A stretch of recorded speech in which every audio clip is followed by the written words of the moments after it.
اس نشست میں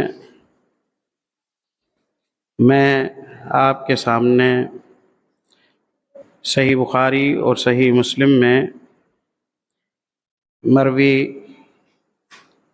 ایک حدیث جو دراصل حدیث قدسی ہے، اس حدیث کی تدریس کرنے کی کوشش کرتا ہوں، اور اس کے جو مضامین ہیں ان کا انتخاب اس مقصد سے کیا میں نے کہ ہماری نیکی کے ساتھ جو وابستگی ہے وہ پائیدار ہو جائے۔ معمول میں پیارے بھائیوں ہم یہ دیکھتے ہیں، رمضان المبارک آتا ہے، ہم ایک سرکل کے مطابق رمضان المبارک گزارتے ہیں۔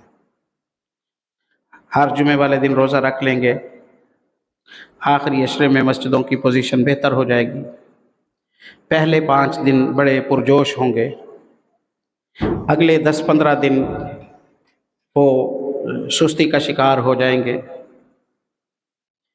اس کے بعد آخری عشرے میں درس دروس کی اور زیادہ کثرت ہو جائے گی۔ رمضان المبارک کے ختم ہونے کے بعد یک لخت عید الفطر والے دن سے گویا ہم جہاں کھڑے تھے وہیں واپس پلٹ آئیں گے۔ عید الفطر کے دن کی فجر کی نماز ہماری پراگریس ہوتی ہے، اور وہ بتا رہی ہوتی ہے کہ رمضان المبارک کے کورس اور ٹریننگ سے ہم نے کیا حاصل کیا۔ عید پڑھتے ہیں، ملنے ملانے میں، آنے جانے میں، کھانے پینے، دعوتوں میں، آرائش زیبائش میں ہم مصروف ہوتے ہیں، اس کے بعد ہم اپنے سرکل میں آ جاتے ہیں۔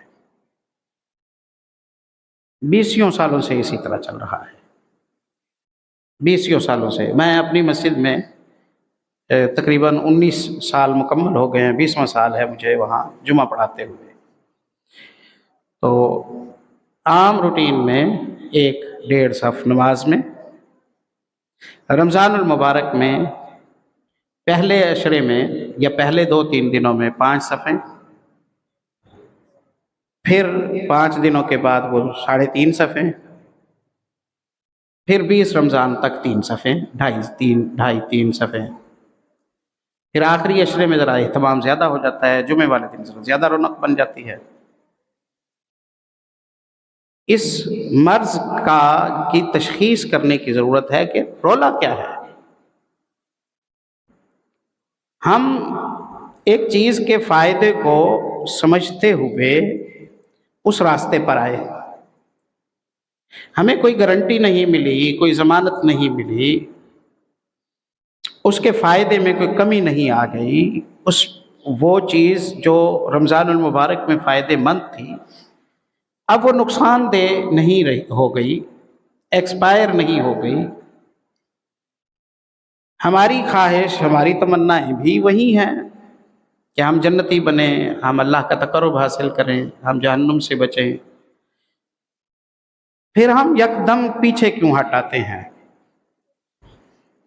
یہ سوچنے کی بات ہے نا۔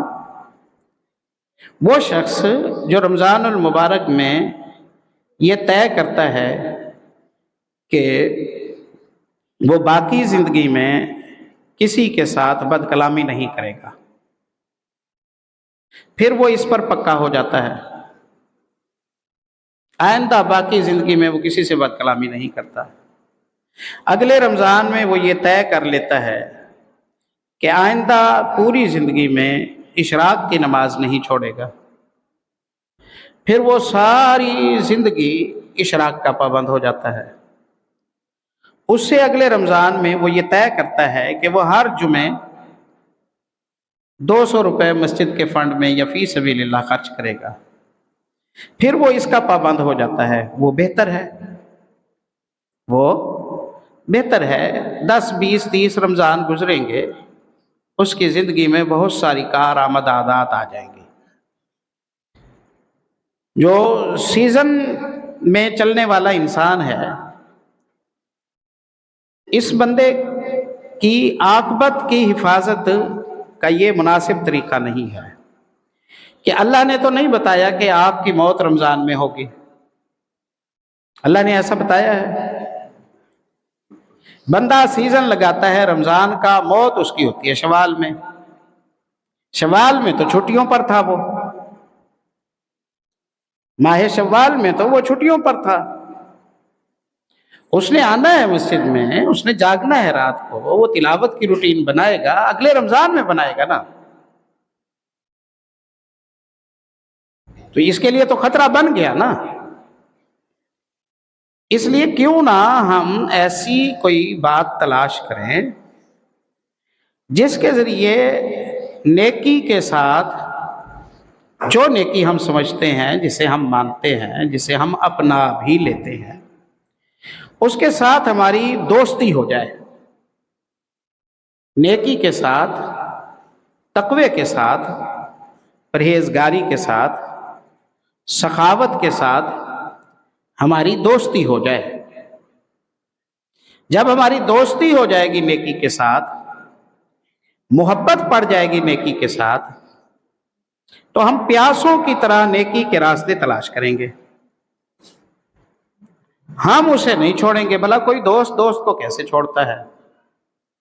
نیکی میں سکون ملے، نیکی میں لذت ملے،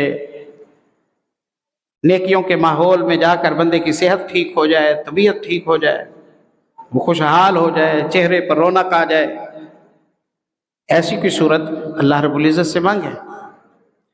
ایسی صورت اللہ رب العزت سے ہمیں مانگنے کی ضرورت ہے۔ پیارے نبی صلی اللہ علیہ وسلم بیمار ہیں، مرض کی وجہ سے آپ صلی اللہ علیہ وسلم کا مسجد میں آنا جانا آخری دنوں میں رک گیا۔ نبی کریم صلی اللہ علیہ وسلم بہت بے چین تھے، بلال سے کہا کہ ارحنا بالصلاۃ یا بلال، بلال اذان کہو، ہم نماز پڑھیں گے، اللہ دل کو سکون نصیب کر دے گا، دل کو سکون نصیب کر دے گا۔ اب نیکی سے، نماز سے محبت ہے، اور نماز علاج لگتی ہے، تو بندہ جیسے ہی کوئی پریشانی ہوگی وہ نماز کی طرف پلٹ آئے گا۔ سیدنا عبداللہ ابن عباس رضی اللہ تعالیٰ عنہ کے متعلق مفسرین لکھتے ہیں، بھائی کی وفات کی خبر ملی، راستے میں ہے، صدمہ ہوا۔ بھائیوں کا آپس میں جو تعلق ہوتا ہے وہ دوستانہ ہوتا ہے، زندگی ایک ساتھ گزری ہوتی ہے، سفر میں، عذر میں، غم میں، ہر حالت میں ایک دوسرے کی چھاؤں ہوتے ہیں، ایک دوسرے کے بازو ہوتے ہیں۔ اطلاع ملی کہ بھائی فوت ہو گیا ہے، پریشان ہو گئے، سواری کو روکا، بسم اللہ وضو کیا، مصلی بچھایا اور نفلیں پڑھنا شروع کر دی، کچھ سکون مل گیا، نفلیں پڑھی، کچھ سکون مل گیا۔ اس کے بعد روانہ ہو گئے۔ جب روانہ ہوئے تو وہ پریشانی، کیونکہ نئی نئی پریشانی تھی، وہ ابھی باقی تھی، برقرار تھی۔ دوبارہ رکے، دوبارہ 2 رکعتیں اور پڑھی اور مطمئن ہو گئے کہ کہا اب الحمدللہ میں اس قابل ہو گیا ہوں کہ میں اس صدمے کو جھیل سکوں، اب میں اس قابل ہو گیا ہوں کہ اس صدمے کو میں جھیل سکوں۔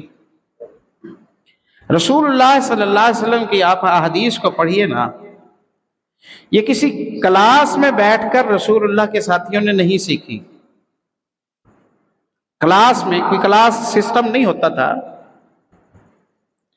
وہ رسول اللہ صلی اللہ علیہ وسلم کے ساتھ وابستہ رہتے تھے۔ حدیث میں آتا ہے سنن نبی داؤد میں، سیدنا عمر ابن خطاب رضی اللہ تعالیٰ عنہ، عقبہ ابن عامر کہتے ہیں ڈیوٹیاں بانٹی ہوئی تھی رسول اللہ صلی اللہ علیہ وسلم نے صدقے کے اونٹ چرانے کی، آج فلاں چرائے گا، کل فلاں چرائے گا، ڈیوٹی تھی میری کہ میں آج اونٹ چراؤں۔ میں اونٹ چرا کے آیا، جب میری ڈیوٹی پوری ہو گئی تو میں سیدھا مسجد میں آیا۔ اس کا مطلب یہ ہے کہ مسلمان کی مسجد کے ساتھ محبت ہے۔ میں مسجد میں آیا، نبی کریم صلی اللہ علیہ وسلم تشریف فرما ہے، لوگ بیٹھے ہوئے ہیں، یہاں ٹھہریں اور سوچیں کہ کیا یہ نماز کا ٹائم تھا؟ کیا یہ جمعہ تھا؟ جمعہ ہوتا اور نماز کا ٹائم ہوتا تو عقبہ ابن عامر رضی اللہ تعالیٰ عنہ اونٹ چلانے نہ جاتے۔ یہ تو اور ٹائم ہے، روٹین کا ٹائم ہے۔ میں آیا، لوگ بھی بیٹھے ہیں، رسول اللہ صلی اللہ علیہ وسلم بھی بیٹھے ہیں۔ آپ نے بیان کیا جو وضو کرتا ہے 2 رکعتیں پڑھتا ہے اللہ اس کے پچھلے گناہ معاف کر دیتا ہے۔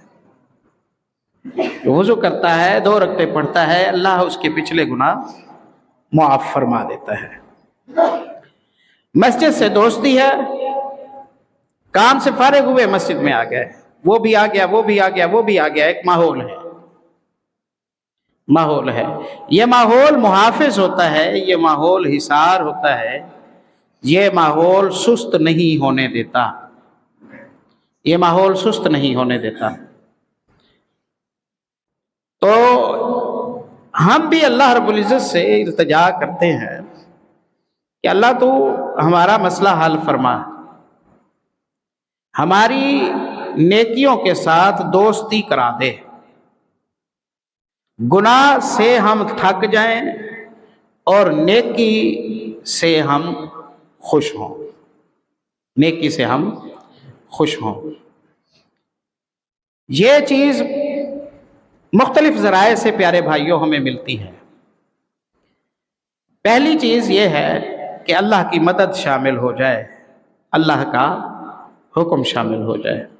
والذین جاہدوا فینا لنہدینہم سبلنا۔ بندہ اللہ کی فرما برداری کی کوشش کاوش کرتا ہے، اللہ اسے انعام دیتا ہے۔ انعام اللہ یہ دیتا ہے کہ لنہدینہم سبلنا، ہم اپنے راستے اس پر کھول دیتے ہیں، اپنے راستے اس پر آسان کر دیتے ہیں۔ پہلے تو ہمیں اللہ کی مدد کی ضرورت ہے، پہلے تو ہمیں اللہ کی مدد کی ضرورت ہے۔ دوسرا یہ ہے کہ ہمیں جیسا ہمیں بننا ہے اس طرح کے ماحول کے ساتھ ہمیں جڑنے کی ضرورت ہے۔ جیسا ہم بننا چاہتے ہیں اس ماحول کے ساتھ ہمیں جڑنے کی ضرورت ہے۔ نیک لوگوں کے دوست نیکی سکھاتے ہیں، بروں کے دوست برائی سکھاتے ہیں۔ جس طرح کی صحبت ہوتی ہے، جس طرح کا ساتھ ہوتا ہے، ہم اسی حالت میں ڈھل جاتے ہیں۔ المرء علی دین خلیلہ فلینظر احدکم من یخالل۔ بندہ اپنے دوست کے دین کو بھی مان لیتا ہے، اس لیے دوستی لگانے سے پہلے ذرا خیال کیا کرو کہ کس قسم کے لوگوں سے تمہاری دوستی ہو رہی ہے۔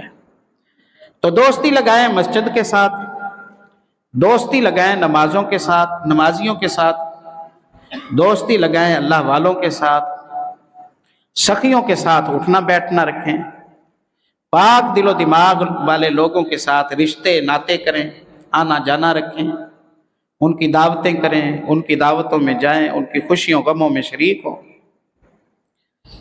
یہ لوگ آپ کے ساتھ ہوں گے تو آپ بچے رہیں گے، یہ لوگ آپ کے ساتھ ہوں گے تو آپ ہر طرح کے طوفان سے، ہر طرح کی گمراہی سے، ہر طرح کی سستی سے آپ محفوظ ہوں گے، آپ محفوظ ہوں گے۔ اپنا نیکی کا سٹیمنا بڑھانے کا ایک طریقہ یہ ہے کہ ذکر کی پابندی کریں، ذکر کی پابندی کریں، اپنی زبان کو اللہ کی پاکی بیان کرنے میں جاری رکھیں، قرآن پاک کی تلاوت سنتے رہیں، قرآن پاک کی تلاوت کرتے رہیں۔ مسلسل تلاوت کریں گے، مسلسل تلاوت سنیں گے تو جو گرد و غبار گناہوں کی، گمراہی کی دل پر پڑتی ہے وہ مسلسل صاف ہوتی رہتی ہے، مسلسل صاف ہوتی رہتی ہے، اور یوں بندہ اپنے ایمان کی حالت میں تازہ دم ہو جاتا ہے، ایمان کی حالت میں تازہ دم ہو جاتا ہے۔ اکیلا بندہ جب تنہائی محسوس کرتا ہے تو آخر وہ تھک جاتا ہے، آخر وہ تھک جاتا ہے کہ جی میں اکیلا 5 نمازیں پابندی سے پڑھوں اور میں اکیلا 2 سپارے پڑھوں، باقی سارا گھر تو پڑھتا نہیں ہے، تو ایسا ایسا وہ چھوڑ جاتا ہے۔ تو ماحول کو